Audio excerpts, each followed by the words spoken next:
ये शंख की ध्वनि कहाँ से आ रही? और मैं दामोदर पर इतना क्रोधित क्यों हो रही थी? तो मुझे हो क्या गया था?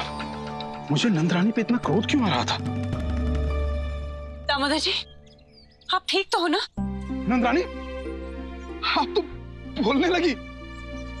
मैं तो कब से बोल रही थी, किंतु अब आप सुनने लगे ना? हाँ, अब मुझे आपकी बात सुनाई दे रही है। अच्छा एक बात बताओ, इतनी मटकियां क्यों फोड़ दी? नंदरानी, मुझे लगा कि आप मटकियां फुड़वाना चाहती हैं, इसलिए मैंने मटकी फोड़ दी। ये शंख की ध्वनि, ये ध्वनि तुम्हें सुनाई दे रही है? शंख की ध्वनि तो छोड़ो, मुझे तो तुम्हारी सारी बातें सुनाई दे रही हैं। ये मुझे क्या हो गया था? हम एक दूसरे से झगड़ क्यों रहे थे? दामोदर जी, मेरा लल्ला तो यहाँ है, फिर ये शंख कौन बजा रहा है? हाँ नंदरानी, मैं भी वही सोच रहा हूँ, ये शंख बजा कौन रहा है? चलिए, चल के देखते हैं। हाँ, चलिए।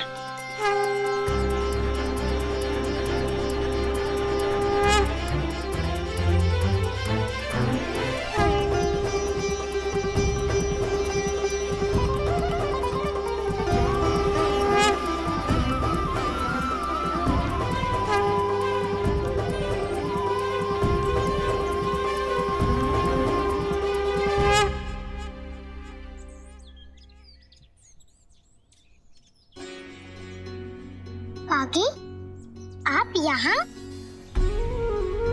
राधा बेटिया, तुम्हारी शंख की ध्वनि ने हम सबकी श्रवण शक्ति लौटा दी। श्रवण शक्ति चले जाने से हम सब बहुत भ्रमित हो गए थे। मैं तो इतना क्रोधित हो गई थी कि मैंने दामोदर जी को घर से चले जाने के लिए कह दिया। क्षमा करना नंदरानी, न जाने क्रोध में मैंने आपको क्या क्या कह दिया। काका, काकी, इसमें आप लोगों की कोई भी भूल नहीं है। हाँ नंदरानी,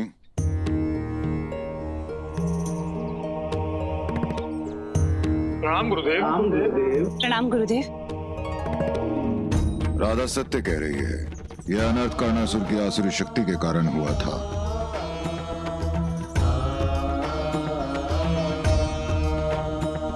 कर्णासुर ने अपनी आसुरी शक्ति के द्वारा आप सभी की श्रवण शक्ति को छीन लिया था। किंतु गुरुदेव, ये कर्णासुर कौन है? नंदरानी, कर्णासुर कंस का भेजा हुआ असुर है।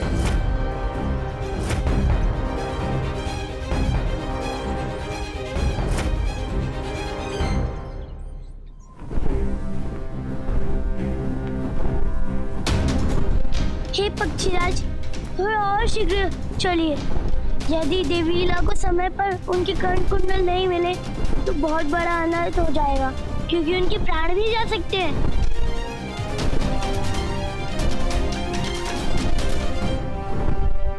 लक्ष्मी, ये तुमने अच्छा नहीं किया। तुमने मेरी एक शक्ति को नष्ट कर दिया। मैं तुम्हें जीवित नहीं छोड़ूंगा। मैं तब तक अपनी शक्तियों का प्रयोग करता रहूंगा जब तक मैं तुम्हारे इस वीर लक्ष्मी रूप का अंत नहीं कर देता। वृंदावन वासियों, ये संकट अभी टला नहीं है, क्योंकि कर्णासुर अभी भी जीवित है, और जब तक कर्णासुर जीवित है ये संकट बना रहेगा। अब क्या होगा गुरुदेव? नंजी भी आना ही है, और कान्हा और बलराम वो भी शिक्षा ग्रहण करने गए हैं। हाँ गुरुदेव, यदि कान्हा और बलराम वृंदावन में होते तो हमें इस संकट से भयभीत होने की कोई आवश्यकता ही नहीं होती। ग्वाला नहीं है तो क्या हुआ, राधा तो है।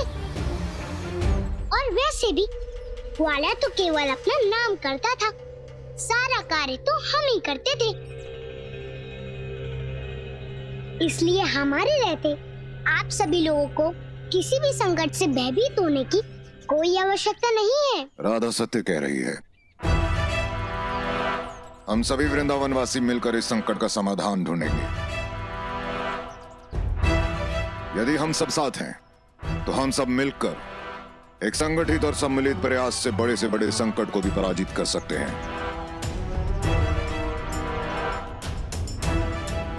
गुरुदेव, हम जानते हैं कि आपके रहते हमें कुछ नहीं हो सकता।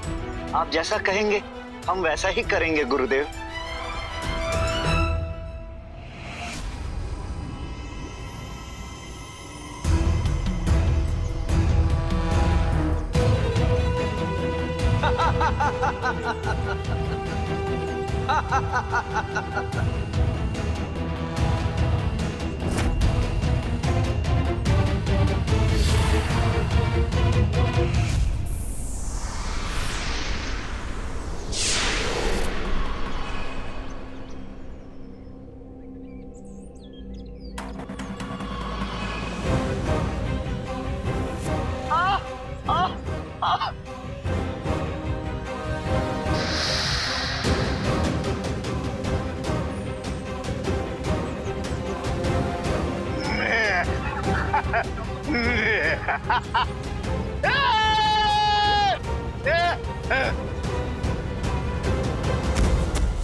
सबका अंत कर दूंगा मैं।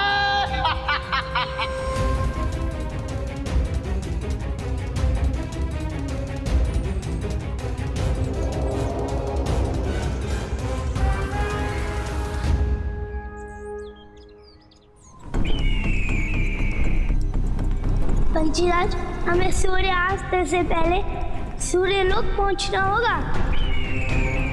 एक स्त्री के जीवन की रक्षा का प्रश्न है। हमारे पास समय बिल्कुल नहीं है।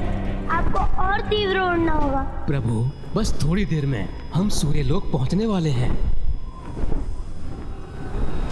कान्हा, मैं जानता हूं कि आप यहाँ मेरे कर्ण कुंडल की खोज में आ रहे हैं, परंतु सूर्य देव की इच्छा के बिना सूर्यलोक तक कोई पहुंच नहीं सकता। प्रभु, लगता है सूर्य देव ने अपना ताप और बढ़ा लिया है। हाँ पंचीराज, सूर्यदेव नहीं चाहते कि हम उन तक पहुंचे, किंतु आज सूर्यदेव का कोई भी प्रयास हमें उन तक पहुंचने से नहीं रोक सकता। उन्हें हमको कर्ण कुंडल तो देने ही होंगे।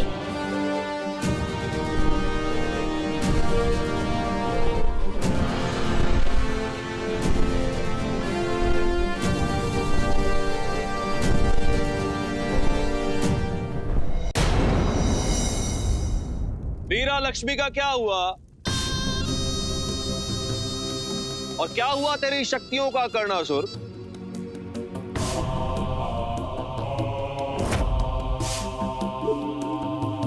तो उसका अंत करने में सक्षम भी है, अथवा लोगों की केवल श्रवण शक्ति छीनने की शक्ति भर ही बची है तुझमें?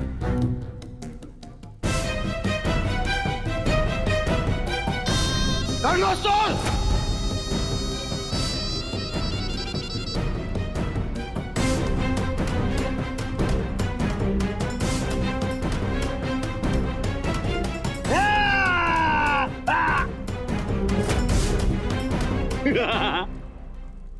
ये भी तेरी तरह सुन नहीं सकता।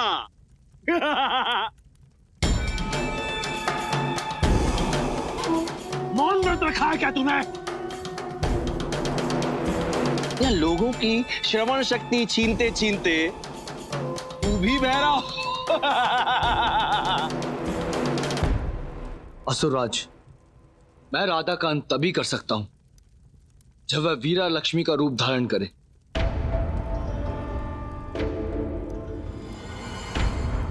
तो कब धरेगी वो राधा वीरा लक्ष्मी का रूप? तेरे पास युग युगांतर का समय होगा, किंतु मेरे पास अधिक समय नहीं है। यदि उस कान्हा ने अष्टकलाओं में से एक भी कला धारण कर ली तो उसका अंत अत्यंत दुष्कर हो जाएगा। असुरराज, आप मेरी शक्तियों पर संदेह मत कीजिए, क्योंकि आप मेरी शक्तियों को ठीक से जानते नहीं हैं। जानता हूं, इसलिए वीरा लक्ष्मी का अंत करने का अवसर दिया है तुझे।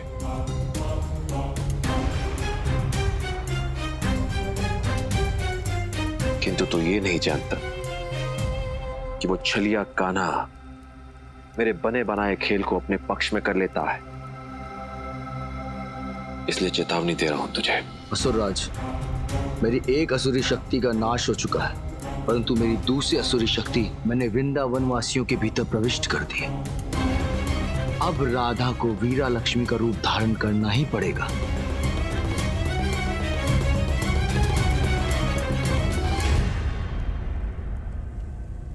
दूसरी असुरी शक्ति? अब ये कौन सी दूसरी असुरी शक्ति की बात कर रहा है वहां? असुरराज, आप भूल रहे हैं कि मैं रक्त बीज का वंशज हूं। हमारे रक्त के एक एक बूंद से असुर जन्म लेते हैं। मैंने वृंदावन वासियों के कानों में ऐसी असुरी शक्ति डाली है, कुछ ही क्षण में वृंदावन में असुर ही असुर होंगे। जितने वृंदावन वासी उतने ही असुर। यदि राधा ने वीरा लक्ष्मी का रूप धारण नहीं किया तो यही वृंदावन वासी उसका अंत कर देंगे। तो वृंदावन वासियों के रक्त से बनेंगे वैसे ही समरूप असुर। अर्थात सारे के सारे वृंदावन वासी हो जाएंगे रक्त बीज के वंश।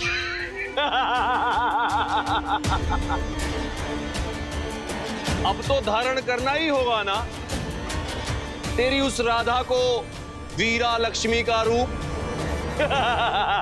पुत्र, वीरा लक्ष्मी के अंत के साथ साथ हमें कला की देवी को भी रोकना होगा, जिसकी विद्या वो कान्हा अभी उज्जैनी में प्राप्त कर रहा होगा।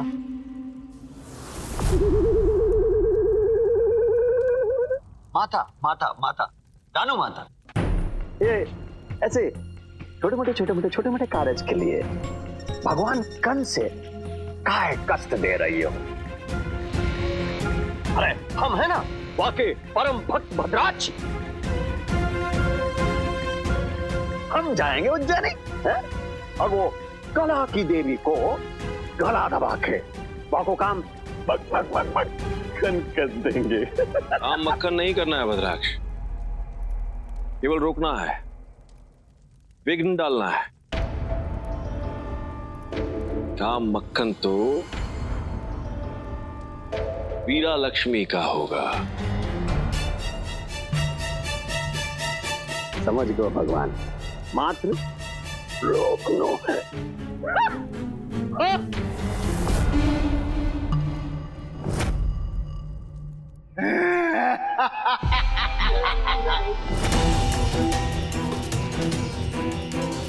ये सत्य काका असुर के समान प्रहार क्यों कर रहे हैं? ऐसा प्रतीत होता है कि कर्णासुर अपनी आसुरी शक्तियों द्वारा रक्त बूंदों से प्रतिरूप बना रहा है, किंतु ऐसा तो इस संसार में केवल रक्त बीज द्वारा हुआ था, जिसके रक्त की एक एक बूंद से एक एक असुर बन जाता था। तब मां शक्ति को चंडी का रूप धारण करके उसका संहार करना पड़ा था, उसके रक्त को खप्पर में भरना पड़ा था, तब जाकर रक्त बीज का अंत हुआ था। गुरुदेव, किंतु अब इस असुर सत्ता काका का अंत कैसे होगा? राधा बेटिया, तुम चिंता मत करो,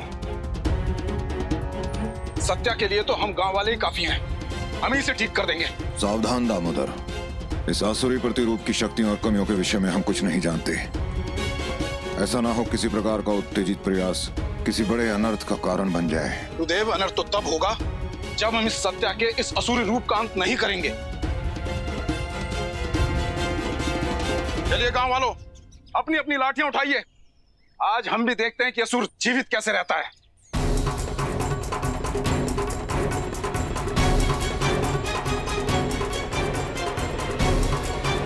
आओ गांव वालों, आज इस असुर को वृंदावन के ग्वालों के लट का स्वाद चखाते हैं।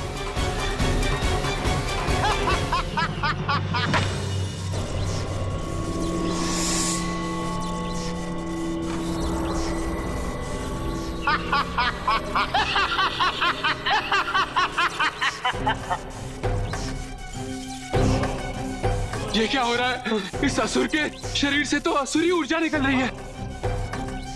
साथियों, हमें दामोदर जी को बचाना होगा। हाँ, नहीं, हम असुर के पास नहीं जाएंगे, कहीं हमारी भी स्थिति दामोदर जी की तरह ना हो जाए। किंतु हम दामोदर जी को इस स्थिति में छोड़ भी तो नहीं सकते। अब मुझे ही कुछ करना होगा।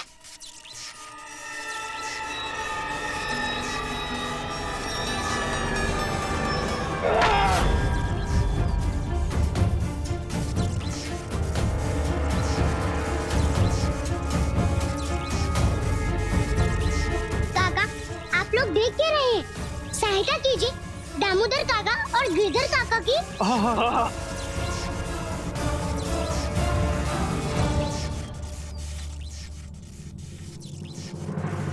रुको, लट नहीं पत्थर पर पत्थर, क्योंकि इस असुरी ऊर्जा का स्तर हम सबको हुआ तो हम सब संकट में पड़ जाएंगे।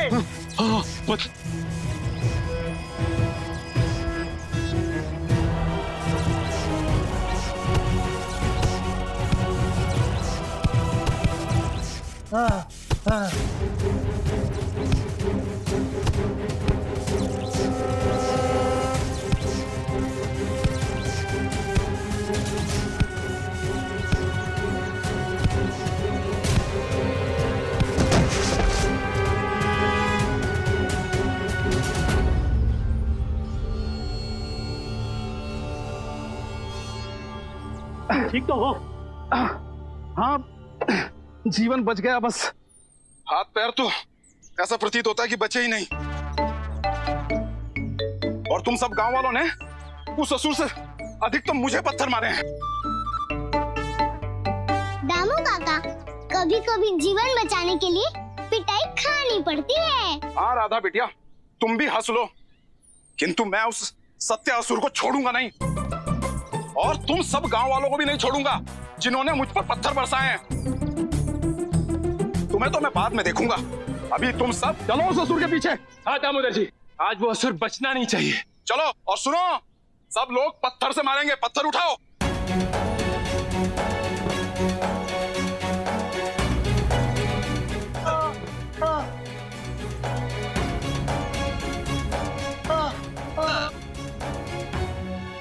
काका, आप ठीक तो है ना काका?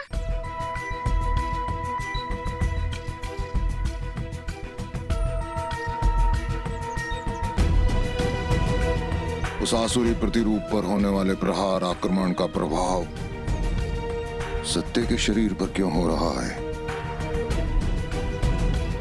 राधा, यदि मुझे जैसा आभास हो रहा है वह सत्य हुआ तो इस संकट को रोकना बहुत कठिन हो जाएगा।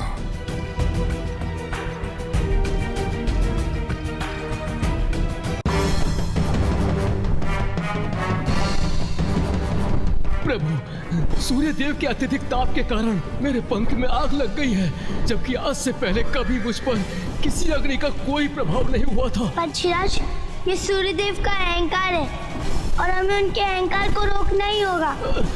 जो आज्ञा प्रभु। नारायण नारायण।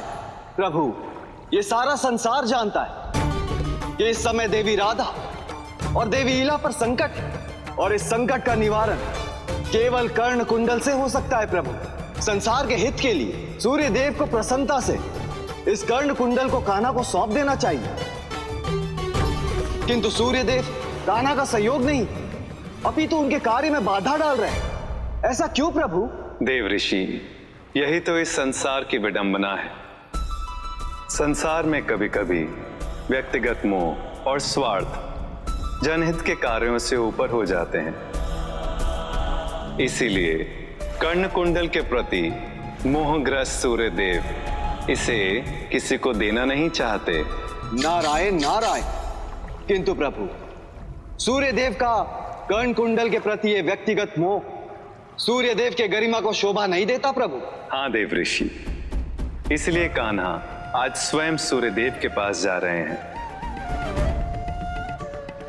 ताकि आने वाले समय में कभी भी सूर्य देव संसार हित के विपरीत और कुछ ना करें। नारायण नारायण। मैं समझ गया प्रभु, मैं समझ गया।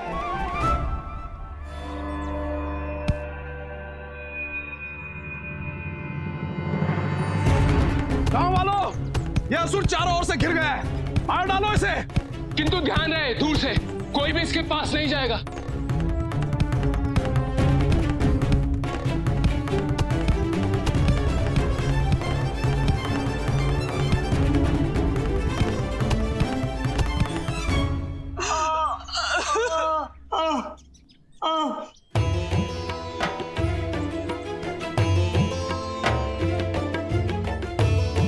गुरुदेव, सत्य काका के साथ ऐसा क्यों हो रहा है? ये लेटे लेटे ही घायल क्यों हो रहे हैं? राधा, ऐसा इसलिए हो रहा है कि दामोदर और गांव वाले जिस असुर को मार रहे हैं वो सत्य का ही प्रतिरूप है।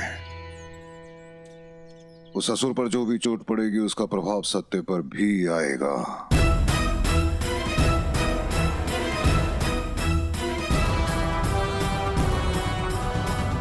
गुरुदेव, तब तो हमें गांव वालों को रोकना होगा, अन्यथा असुर के अंत के पहले सत्य काका का अंत हो जाएगा।